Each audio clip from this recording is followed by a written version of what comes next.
Hi, everybody. Bună tuturor! Hello. Salutare!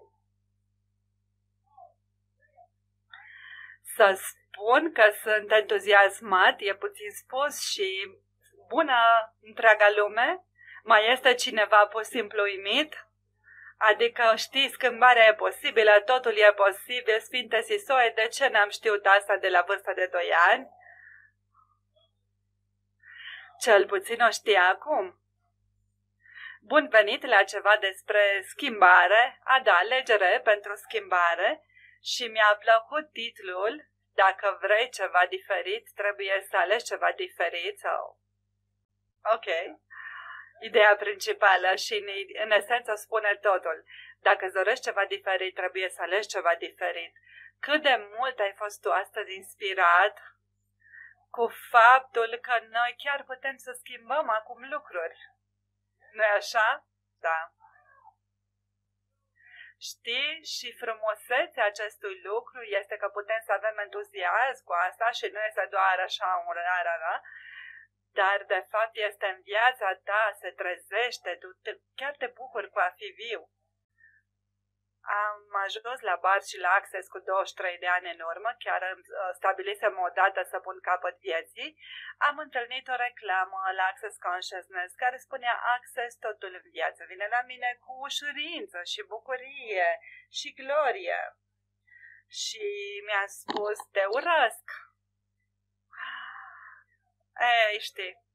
Dar am învățat cu mult timp înainte că dacă iubești ceva sau urăști ceva, înseamnă că e ceva acolo pentru tine.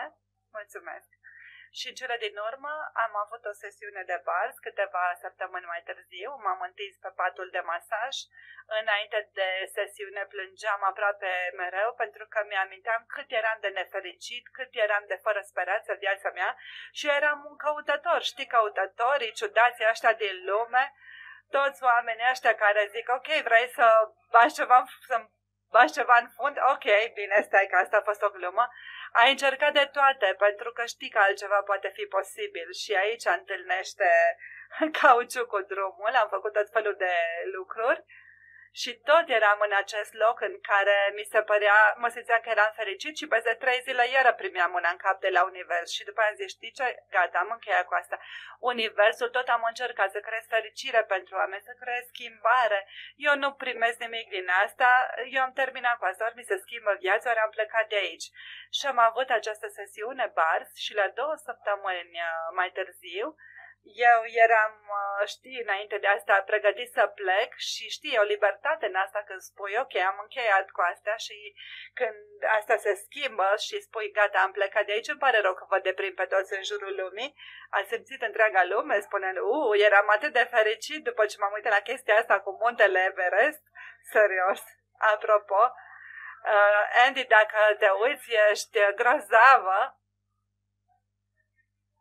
Și atât de mulți alți oameni azi, noi, oameni ca tine, știi, chestia este să faci alegeri diferite, să alegi, ei aleg într-un mod diferit. Și era ideea asta, știi, vorbeam cu cineva zilele trecute, care a spus, da, am făcut asta și cealaltă, pentru că n-am știut că nu puteam să o fac. Și am zis, hei, îmi place punctul acesta de vedere. Uite, eu sunt aici, urmează să am prima mea sesiune de bars, eram deprimat, suicidar și vreau să plec de aici, cineva a pus mâna pe capul meu și și a pus mâna pe capul meu și am avut o stare de pace pe care nu avusesem de ani de zile și am zis, wow, și după câteva minute s-a transformat în acest chicot vesel. Și nu știu dacă știți ceva despre mine, dar mie îmi place să râd. Chiar îmi place să râd. Îmi place să fiu bucuros, îmi place să-i fac pe alții să râdă. Uneori funcționează, uneori nu. Am un simț al umorului foarte ciudat. Și uite, eu chicoteam acolo și m-am ridicat 1 oră și 15 minute mai târziu și aveam o stare de pace și spațiu pe care mi-am dorit-o întreaga viață și nu mi-am să fie avut vreodată un asemenea spațiu. Însă știam, dacă viața mea se simte așa, se poate simți așa, eu da, sunt aici. și făceam bars o dată pe săptămână, primeam un instrument, nu puteam să-mi permit ședința de bars, așa că făceam ședință de chiropractică cu Sharon O'Hara care îmi făcea bars. Și prima sesiune de bars m-a făcut să mă simt așa, ați văzut-o pe Terry, minunata Terry, doamna cu cercetarea. Wow! Pentru că noi nu ne-am obosit să facem cercetări cu asta, noi știam doar că funcționează, dar unii oameni au vrut să aibă și cifrele și să aduci toate dovezile astea, Doamnă, e absolut grozav, ce dar uimitor. Și ce s-a întâmplat a fost că spațiul meu a crescut așa. Și mi-amintesc că mă uitam afară și mă întrebam, Doamne, tot timpul a fost atât de frumos aici, dacă așa se simte să fiu viu, atunci da. Și mi s-a expansionat spațiul, când universul vrea să se prăbușească pe capul meu, eu aveam un instrument de folosit, primeam un instrument pe săptămână. Așa funcționa, era, știe, un program din asta cu porția. Deci, dacă acum avem 1000 de instrumente sau 1000 de instrumente și atunci n-ar fi potrivit acum să facem asta, dar atunci așa era. Deci primeam un instrument și primul a fost cui aparține asta și când deveneam trist și nefericit, întrebam cui aparține asta și iarăși spațiul îmi creștea ca și o chestie din ea, un personaj de desene animate și iar îmi făceam bars și iar făcea spațiul meu să făcea mai mare și când vreau să mă restrâng, foloseam un instrument și iar creșteam și făceam așa. Și următoarea săptămână creștea și mai mult, da? Și am făcut chestia asta de mai multe ori și acum sunt atât de mare încât, bine, glumesc. Am făcut atâtea sesiuni bars încât sunt mare cât universul, da, în capul meu. Astea fiind spuse, chestia la mine, nu știu cum e la voi, percep că pentru mulți dintre voi, fiind căutătorii care sunteți, probabil ați făcut voi multe lucruri. Sunt multe lucruri în lumea asta, unele sunt nașpa, dar sunt multe lucruri grozave. Dar ca să ai schimbarea materializată în lumea mea, e cel mai mare dar care mi-l pot imagina. De fapt, nu mi-l imaginam înainte, dar am văzut cuvântul imaginează-ți acolo în spate. Imaginează ce ai putea primi dacă ai ști că n-ai putea ieșua. Dar dacă lucrurile s-ar schimba cu adevărat, nu era doar mă simt mai bine cu asta și e doar nașpa, nu, chiar se schimbau lucrurile și asta era diferența. Dacă vrei să ai un rezultat diferit, fă o alegere diferită. Sunt niște lucruri uimitoare în Access pe care le numim întrebări, adică nu sunt în Access, poți să folosești întrebările și dacă n-ai auzit de Access, doar că oamenii nu o prea fac. Ei spun asta e viața mea, asta e posibil și asta e nu. Nu e posibil. Și felul în care schimbăm toate astea este să pui o întrebare. O întrebare grozavă este ce altceva e posibil ce n-am luat în considerare. Și unii oameni ar spune, păi asta e simplu, de ce nu m-am gândit la asta înainte? Știu. Totul, întregul Access e atât de simplu încât te întreb de ce nu mi-a spus nimeni. Știu, te înțeleg și am același punct de vedere. Toate chestiile astea trebuiau să fie în manualul care nu l-am primit la naștere, care ar fi trebuit să-l primesc la naștere. Și ar trebui să fie în școli, după cum vedeți. Ați văzut bars în școli? Doamne, copii, 20 de minute pe săptămână primesc bars, după care spun, ne place mai mult, dar suntem diferiți, avem mai multă pace în clasa noastră decât în orice clasă. Da, toată lumea e fericită acum, nu știu ce s-a întâmplat și când nu suntem fericiți, ne facem bars. Ăștia sunt copii, asta e frumusețea lor. Ei nu știu lucrurile de care nu sunt capabili. Vă rog să nu învățați voi, da? Cum e Leia, da? Scuze, ADHD-ul.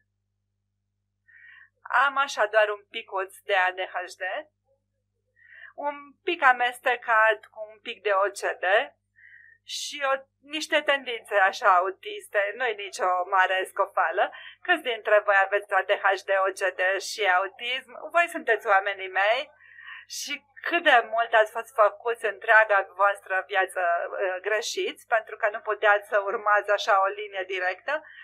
Hai să vorbim despre cifre. Glumesc, bine, ce ai mâncat la micul dejun? Stai, îți plac și ție delfinii și mie. Ai văzut chestia aia, Doamne? Sunt niște delfini de uscat, animalele alea, în fine. Cum ar fi dacă asta nu este greșit și faptul că ești în acest spațiu și îți explorezi viața din acest spațiu face ca viața ta să funcționeze. Hai să începem asta. Tot ce ai făcut să te faci greșit, aseară eu vorbind despre cum vreau eu să mă sinucid, tot ce ai făcut să te faci greșit, oriunde ai cumpărat, că sigur ești greșit într-un fel pentru că o percepi. Cum ar fi dacă acea percepție, știi chestia cu care mergem, care pare că e a noastră și dacă ieșim un pic din greșeala de sine, ea mereu se întoarce? Cum ar fi dacă această stare sau percepție este ceva ce nu ești tu, ai cumpărat-o ca fiind tu, dar nu este adevărată pentru tine ca fiind tu? Doamne, deja transpir.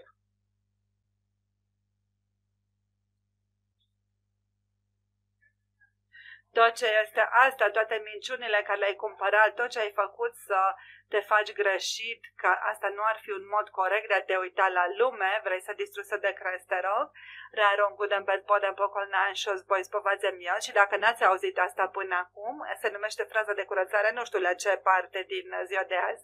V-ați uitat că noi vrem să ascundem fraza de curățare, să o ținem așa în fondal ca să nu părem ciudat. Uite, poți să-mi pun mâna pe tine, să schimb viața, dar știi, avem fraza de curățare, despre ea nu vorbim, că o să sune prea ciudat. Ați observat vreodată când e de ciudat să mergi prin lume fericit? Dacă vrei să înspăimânți oamenii, du-te prin lume fiind fericit. Du-te prin lume cu un zâmbet pe față.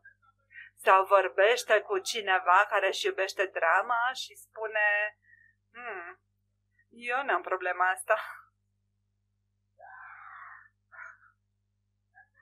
Tot ce e asta, tot ce ai făcut să înveți tu să te potrivești cu drama, nefericirea, tristețea oamenilor, distruși de crezi, te rog, de un Dumnezeu Leon de ori, ai rungut în bed podem pocolnain și îți voi povați ambianți. Dacă vrei ceva diferit, alege ceva diferit și, în primul rând, ceea ce e posibil ce n-am luat niciodată în considerare. Și o altă întrebare, dacă mi-aș crea viața mea astăzi, ce aș alege imediat? Dacă mi-aș crea cu adevărat viața astăzi, ce aș alege imediat? Și o să vă dau câteva instrumente, dacă n-ați observat că am făcut-o deja, doar câteva. Este Bars, cui aparține asta, întrebarea ce altceva e posibil, dacă mi-aș alege viața și dacă mi-aș crea viața așa, aș alege imediat. Și un alt instrument, nu fi prost. Cu plăcere. Puneți asta în pipa voastră și fumați-o. Nu e vinea mea, n-am făcut bebelușul să plângă, nu am fost eu.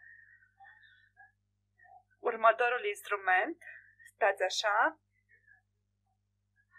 Am făcut asta doar ca să fac mișto de oamenii cu tehnica care sunt în spatele camerei, care presupun că dacă stau acolo pe scenă în timpul zilei globale Bars, nu o să alerg eu aici prin încăpere, dar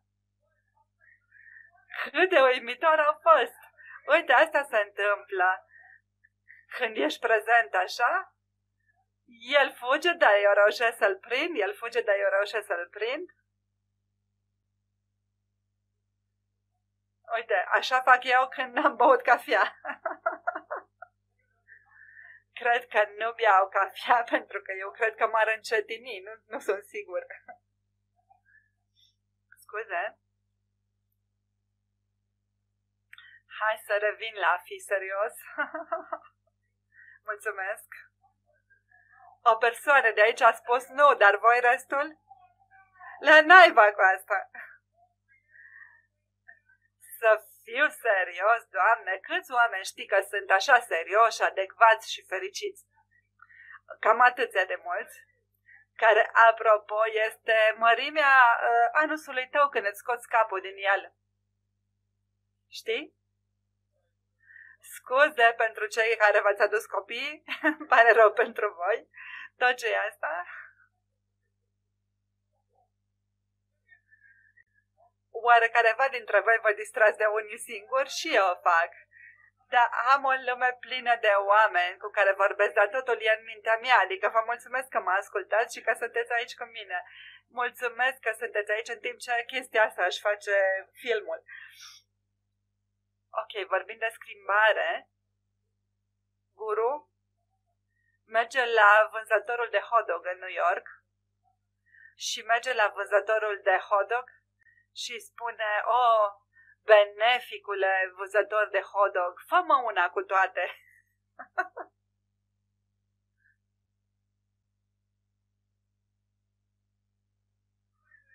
Oricum, vânzătorul de hot dog spune, ok, o să coste 7,50. Guru se caută prin tunica lui ce miroase a paciulii și îi dă o bagnotă de 20 vânzătorului. Și ia acolo hot-dog-ul, așteaptă hot-dog-ul cu de toate și stând la rând așteaptă și zice, omule, dar unde este schimbarea? Unde mi este mărunțișul, adică restul, da? Și vânzătorul îi spune, guru, tu trebuie să știi, schimbarea vine din interior. În engleză change, care este mărunțiș sau rest, înseamnă, se scrie și se aude la fel ca și schimbare. Ok, deci tot ce nu vă permite să râdeți la tot ce spun eu, Rajron Gutenberg pode pokolnai și zbăi spovați în viață. Un lucru principal care le-ați putea face, lucru numărul 1. Unul din, știi? Și chiar este să accesezi ușurința care ești cât de des poți.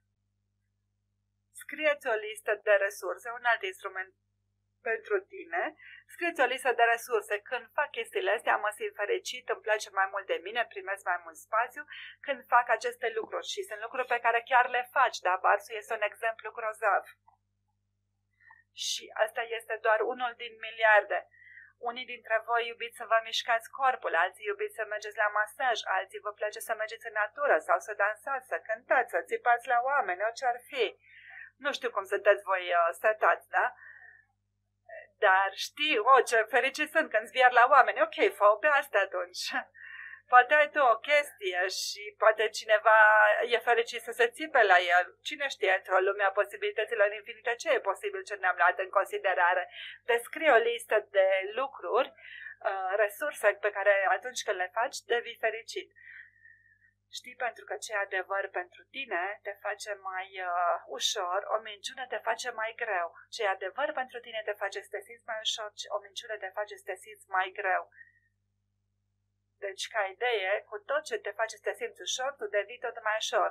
Când mi-am făcut prima dată bar, s-a mers de la a fi foarte contractat la a fi spațiu, a fi spațios. Și mi-am dat seama, în acel moment, că asta creează acest efect. Eu voi face mai mult acest lucru. Știu, sună ca și o știință exactă, nu-i așa? Dacă asta face asta, atunci voi face mai mult din asta. Ei? Și partea distractivă este că facem ceva care ne face să ne simțim fericiți și apoi spunem, cred că trebuie să mă opresc să fac asta. Nu știu, devine aici prea nedefinit, prea ușor. Tot ce ai făcut să eviți ceea ce te face să te simți ușor, ca să te simți mai mult cum vor oamenii să te simți, distrugi și decrezi în totalitate, te rog, Rajron Gutenberg pode pokolnai și zboi spovați în viață. Tot ce ai făcut să eviți să fii ușurința care ești, ca să fii în felul în care alți oameni vor ca tu să fii, ca să te poți simți atât de greoi și contractat, de traumatizat și dramatic, astfel încât ei să nu te judece. A funcționat asta vreodată? A funcționat vreodată ca tu să te diminuezi și ei te-ar fi judecat mai puțin? Nu, acum te judecă pentru altceva. Tot ce e asta de Dumnezeu Leondor, distruși de crezi, te rog, Rajron Gutenberg pode pokolnai și zbăi spovați în viață. Și un alt instrument, pe lângă să faci mai mult ce te face să te simți ușor. Și apropo, dacă devii așa greoi, adică ai făcut un articol sau te-ai uitat la un articol sau te-ai uitat la ceva online sau la un film și devii tot mai greoi, schimbă canalul, pentru că devenind-o mai grei și tu spui, ok, o să stau acolo și în cele din urmă ceva mai bun se va întâmpla. Nu, schimbă canalul. Asta este unul din modurile, știi cum vorbim despre a avea grijă de tine în lume? În fine, ai grijă de tine, fii blând cu tine, fii bun cu tine. Asta este un mod să fii blând cu tine. Și așa crezi mai multă ușurință în lume. Dacă ceva devine greu, mișcă-te de acolo, du-ți atenția pe altceva, alege ceva diferit. Și de asemenea vreau să aveți asta. De fapt, stai să văd. Care ar fi 3 lucruri în viața voastră pe care dacă le-ați schimbat chiar acum, care ar fi acele 3 lucruri pe care ar trebui să le schimbați ca să aveți o viață pe care să o iubiți a naibii de mult? 3 lucruri. mergem cu 3, pentru că știi, vă întrebați, ok, dar cum e cu celelalte 1000 de lucruri? Dacă încep cu 3, o să te uiți la asta și ce vreau să faceți?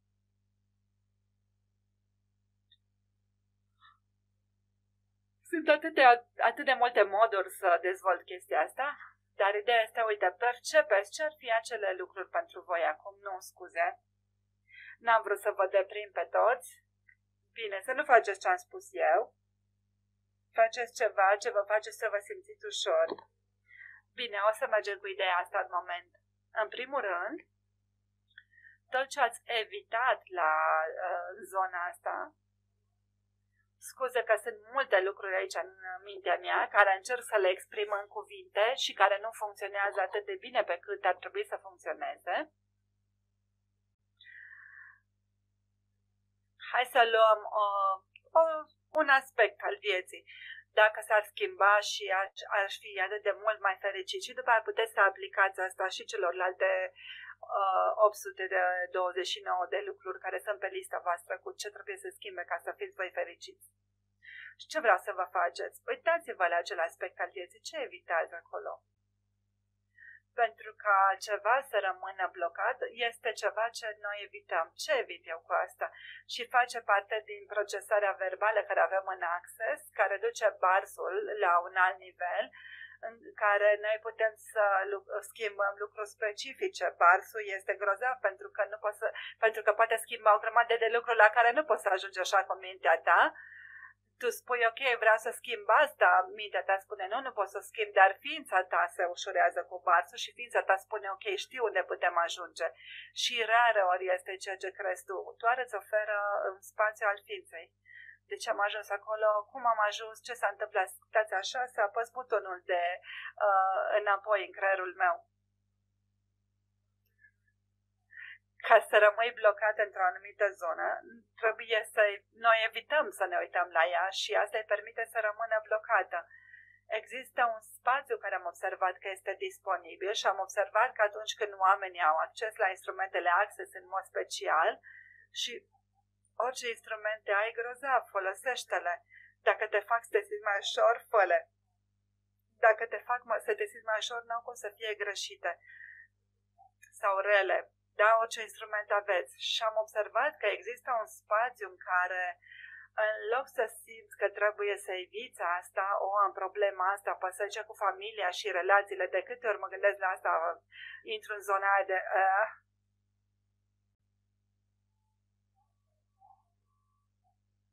Scuze, tot ce a dus asta la suprafață, raro good bad ponem pokolnan și zbăt povacem bien.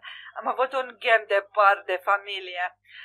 Raro good bad ponem pokolnan și zbăt povacem bien.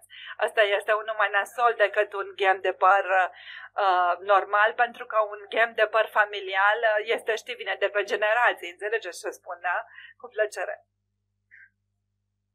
Deci orice lucru aduce la suprafață multă încărcătură, avem un mod de a schimba asta și există un spațiu în care accesăm aceste instrumente, în care în loc să vină la suprafață, știi, chestia aia pe care dacă ai schimba ai fi atât de mult mai fericit, ce avem noi tendința să facem este să facem așa când apar chestiile aia suprafață, să spunem, este un stres post-traumatic acolo. Știi?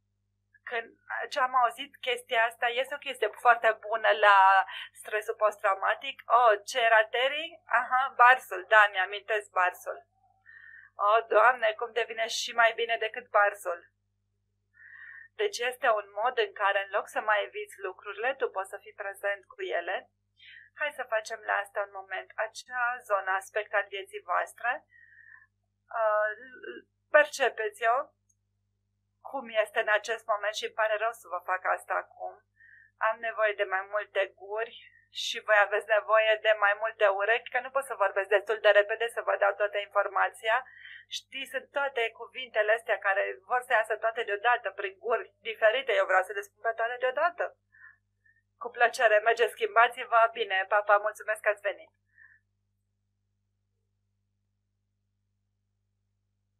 Dacă puteți să fiți prezenți cu asta și să nu trebuiască să le evitați, este un spațiu diferit disponibil, pentru că acum vedeți ce este adevărat, puteți să destrămați ce nu este adevărat, vă amintiți că adevărul vă face să vă simțiți ușor, minciuna vă face să vă simțiți greu, deci hai să facem acum.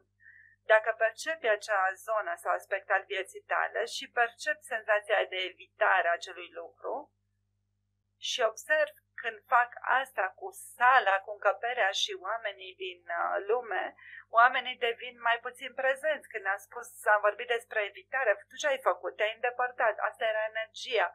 Cum ar fi dacă nu ar mai trebui să fie așa cu nimic vreodată? Poate ne ia ceva vreme, e în regulă, nu-mi pasă cât de mult ne va lua, dar cum ar fi dacă n-ai mai fi energia asta cu nimic? Pentru că dacă eviți ceva, cum poți să o schimbi? N-ai cum. E ca și cum ai încerca să faci un masaj și persoana este în cealaltă parte a lumii. Cum o să-ți facă masaj? N-are cum, că nu te poate atinge. Hai să fac câteva lucruri repede. Am 2 minute și 46 de secunde. Hai să fim sinceri, ca și cum mi-ar păsa de cât timp mai am. Da. Ideea este, am nevoie de încă 2 zile jumătate cu voi acum, da? Mulțumesc. Hai să facem asta. Chestia asta cu evitarea, un mod în care folosim procesările verbale este prin a pune întrebări. Tu ce eviți aici? Și e interesant că am intrat în zona asta, dar am făcut-o, e vina mea, deci percepe acea energie și tot ce e asta, tot ce te face să crezi că asta e singura ta alegere. Și apropo, chestia aia cu a evita, energia acelui lucru, ce te face să faci asta, este asta de fapt a ta sau ai învățat-o de la altcineva? Cât de mult ai învățat să eviți de la mama, tata, familie și de la toți în preajma cărora ai trecut, de la oamenii din viața ta de acum, ca să eviți acest aspect? Tot ce e asta de un Dumnezeu de ori, Isus și de Crest, te rog, rajom kudem bet podem pokolnan și o spui spovedîn vian. Am învățat și în orice zonă a vieții noastre în care am avut o problemă, noi am evitat ceva. Și de asemenea, avem tot felul de puncte de vedere pe care le-am cumpărat despre natura acestui lucru, care nu este de fapt adevărat, pentru că dacă ar fi adevărat, am avea ușurință. Cine are ceva de schimbat, un aspect de schimbat? Banii la naiba. Omule, mai am 66 de secunde, adică...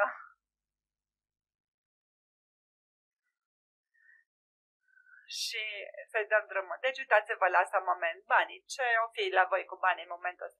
Câți dintre voi vă doriți mai mulți bani? Da, noi toți. De ce nu? De ce n-ar trebui să ai? Hai să facem asta. Toate minciunile care le-ai cumpărat cu privire la bani și oriunde ai evitat să te uiți la bani, pentru că știi, nu te poți uita la ei ca și cum ei putea rezolva și apoi știi că nu poți să-i rezolvi și punctul tău de vedere îți creează realitatea, deci nu poți să rezolvi, nu poți să-i schimbi și de asta nu poți să-i schimbi pentru că nu vrei să te uiți la ei, că ai decis că dacă te uiți la ei nu o să-i poți schimba și atunci ai decis deja că nu poți să-i schimbi. Tot ce e asta de un Dumnezeu Leon de ori, Cristrus și de crezi în totalitate, te rog, rai runguten bet podem pokolnain și îți păi spovați în viață. Și vorbind despre asta, ai observat că este un pic mai puțină soliditate, chiar și puțin. Deci pe mine mă interesează să vă spun, să știți că schimbarea este posibilă. Cum? Prin a alege ceva diferit. În această situație am vorbit despre tot felul de instrumente, întrebări pe care le puteți pune zilnic, vă rog să le puneți zilnic, să vă îndreptați către mai multă ușurință, dar un alt lucru este să te uiți la chestia aia și să spui, ok, ce evit aici? Poc și polarhadul ăsta. De la cine am cumpărat, că trebuie să fie un felul ăsta cu zona asta, dacă te uiți la o zonă a vieții tale care e așa, acum, de la unde? De la cine ai cumpărat chestia asta? Tot ce e asta de Dumnezeu Leon de ori, Isus și de Crest, te rog, rajom kudem bet podem pokolnain și îți voi spovați în viață.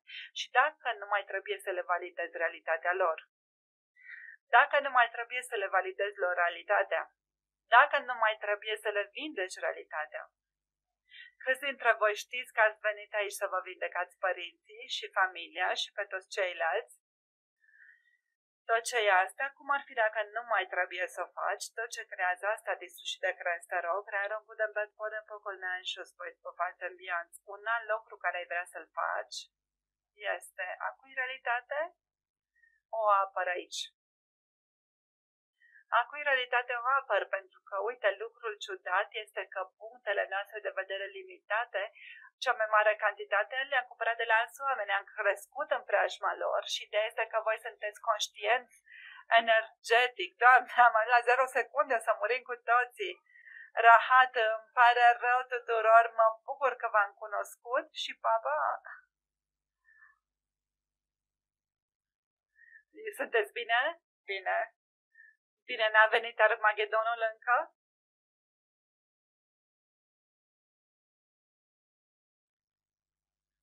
Așadar, am făcut chestia asta cu a cumpăra lucrurile, încercând să-i vindecăm pe oameni și să le apărăm realitatea, ca și cum, pentru că ar fi fost una dacă ai avea conștientizarea, că tu ai conștientizare, pentru că ideea tu ești atât de conștient din punct de vedere energetic, încât atunci când ai crescut, ca și copil, chiar înainte să poți vorbi, percepe-te pe tine înainte de vârsta de 2 ani și tu spui, de nu mi-amintesc de mine, da, pricep asta. Dar asta era înainte să ai o gândire cognitivă, totul era energetic pentru tine.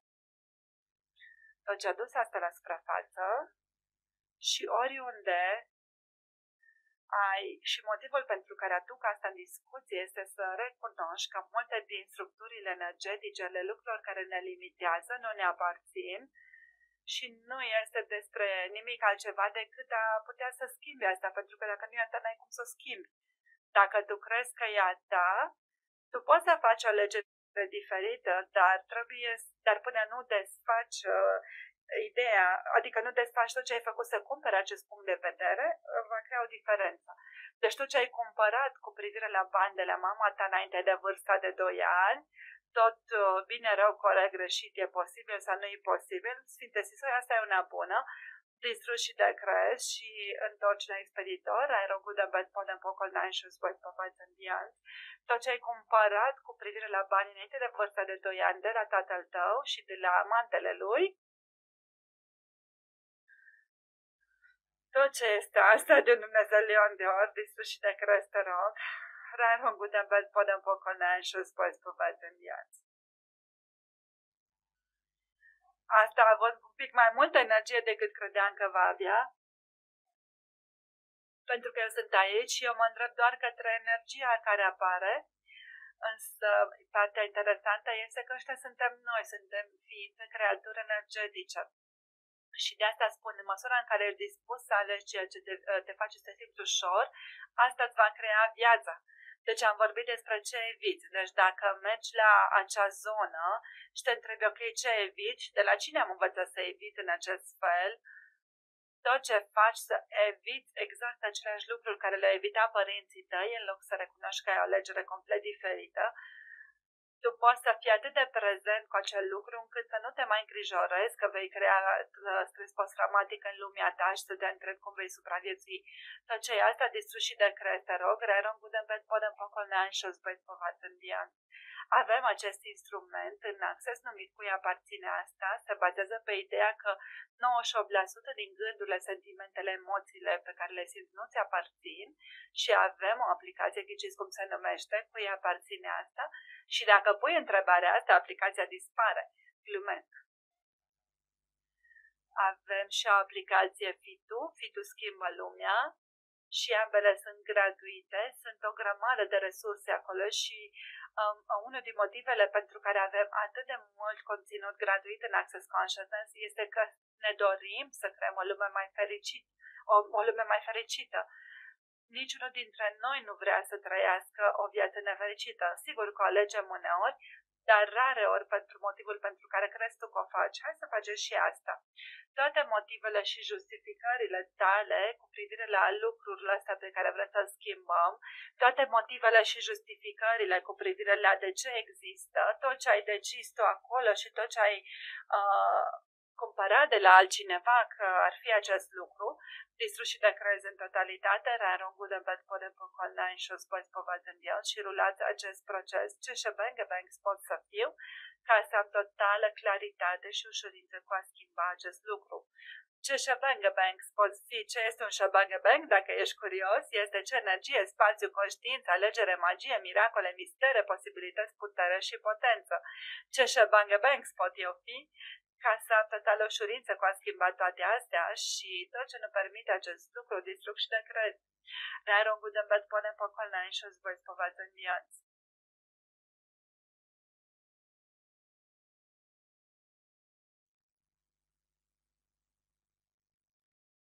O parte din ce vreau să spun cu chestia asta cu evitarea este că dacă nu ar trebui să mai eviți, ce ar fi posibil în primul rând și apoi o altă întrebare ar fi ce alegere am aici pe care nu le-am recunoscut. Ce alegere am pe care poate alți oameni nu le au. Ce alegere pot face astăzi pentru a schimba asta în ceva ce mi-ar plăcea să am imediat. Și vedeți, avem mii de oameni care se uită poate acum în jurul lumii. Ideea este că va fi diferit pentru fiecare dintre noi. De aceea trebuie să punem o întrebare în loc să tragem o concluzie. Și încă câteva întrebări, pe lângă ce altceva este posibil ce ne-am luat în considerare, cum ar fi să schimb asta cu ușurință, dacă mi-aș schimba viața cu adevărat astăzi, ce aș alege imediat, cum devine și mai bine de atât când ceva frumos sau rău se întâmplă, ce e în regulă cu asta și nu-mi dau seama, ce e în regulă cu mine și nu-mi dau seama și cât de mult mă pot distra. Ok? Tot ce nu permite asta și tu spui, ați observat? Creierul vostru e așa, cu plăcere. Și tot ce ai făcut să eviți spațiul, de a nu mai fi capabil să te definești, care este de fapt spațiul ființei tale, care este de fapt darul care ești, distruși de crezi, rairon cu dembet punem pocolan și o spui spovați în viață. O să mai spun încă o dată ce alegere poți face azi ca să creezi viața și traiul pe care ți-l dorești tu imediat. Oricare ar fi această alegere, te rog să o faci. Și uite, probabil ultimul lucru sau suntem la minutul 0, adică deja ceasul s-a oprit, adică totul e grozav în acest moment. Am observat cum voi toți, când am ajuns la 0 minute, ați făcut așa. Cu ideea aceasta de alegere și ce alegere pot face azi ca să creezi ce-mi doresc eu imediat, este această conștientizare că voi știți. Ați auzit mulți oameni vorbind astăzi despre asta, poate i-ați văzut sau nu. Nu știu când ați venit voi aici, dar da, ați văzut. Eu știu. Unul din lucrurile pe care le-am obținut de la cursul BART este că eu știu. Deci tu știi. Te rog să recunoști acum, fără nicio urmă de îndoială și fără îndoială oricui ar fi, tu știi tu ce e necesar să schimbi ca să se schimbe ceva, tu știi ce e necesar ca să creezi și acum fă această hotărâre față de tine că vei accesa acest lucru în orice mod ar fi necesar ca să ajungi acolo în cel mai rapid și mai ușor posibil. Mulțumesc! Rairongu de bet punem pocolnain și o zboi spăvați în viață. Mulțumesc tuturor foarte mult!